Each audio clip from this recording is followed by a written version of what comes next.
এইজন ভাৰতীয় CRPF জোৱানে কাম কৰিছিল পাকিস্তানৰ বাবে। দেশদ্ৰোহী এইজন জোৱানৰ বাবে সংঘটিত হ'ল পেহেলগামৰ হত্যাকাণ্ড।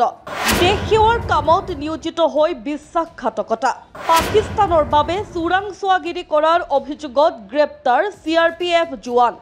পেহেলগামত সন্ত্ৰাসবাদী আক্ৰমণ কৰিবলৈ পাকিস্তানত বহি থকা সন্ত্ৰাসবাদীসকলে এটা ডাঙৰ পৰিকল্পনা কৰিছিল। তেওঁলোকক এনে স্লিপাৰ সেল আৰু দেশদ্ৰোহীৰ প্ৰয়োজন আছিল, যাৰ সহায়ত তেওঁ ভাৰতত এই সন্ত্ৰাসবাদী আক্ৰমণ সংঘটিত কৰিব পাৰে।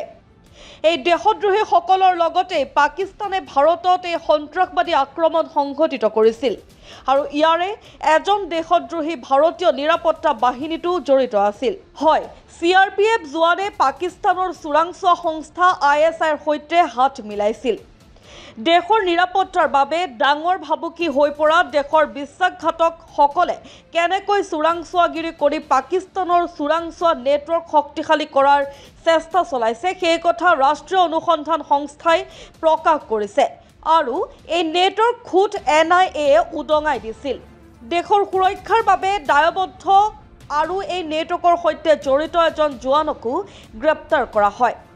কেন্দ্ৰীয় সংৰক্ষিত আৰক্ষী বাহিনীৰ এজন জোৱানে পাকিস্তানৰ চোৰাংচোৱা সংস্থা ISIৰ এজেণ্টৰ সৈতে ৰাষ্ট্ৰীয় নিৰাপত্তা সম্পৰ্কীয় স্পৰ্শকাতৰ নথি পত্ৰ ভাগ বতৰা কৰি আছিল। নথি পত্ৰবোৰ অতি গুৰুত্বপূৰ্ণ আছিল আৰু এই CRPF জোৱানজনে এই গোপন নথি পত্ৰসমূহ পাকিস্তানৰ সৈতে অহৰহ ভাগ বতৰা কৰি আছিল। পাকিস্তানৰ চোৰাংচোৱা সংস্থাৰ বাবে চোৰাংচোৱাগিৰি কৰাৰ অভিযোগত এই CRPF জোৱানক গ্ৰেপ্তাৰ কৰা হৈছে।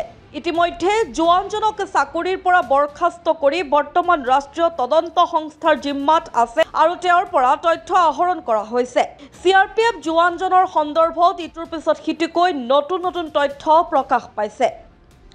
পাকিস্তানৰ বাবে চোৰাংচোৱাগিৰি কৰাৰ অভিযোগত গ্ৰেপ্তাৰ হোৱা CRPF জোৱানজনক ইয়াৰ পূৰ্বে পেহেলগাম অঞ্চলত পোষ্ট কৰা হৈছিল, য'ত সংঘটিত হৈছিল ভয়ংকৰ সন্ত্ৰাসবাদী আক্ৰমণ। পেহেলগামত হোৱা সন্ত্ৰাসবাদী আক্ৰমণৰ মাত্ৰ 6 দিন পূৰ্বে তেওঁক আন এটা অঞ্চললৈ বদলি কৰা হৈছিল। 6 দিন আগলৈকে এই CRPF জোৱানজন পেহেলগামত উপস্থিত আছিল।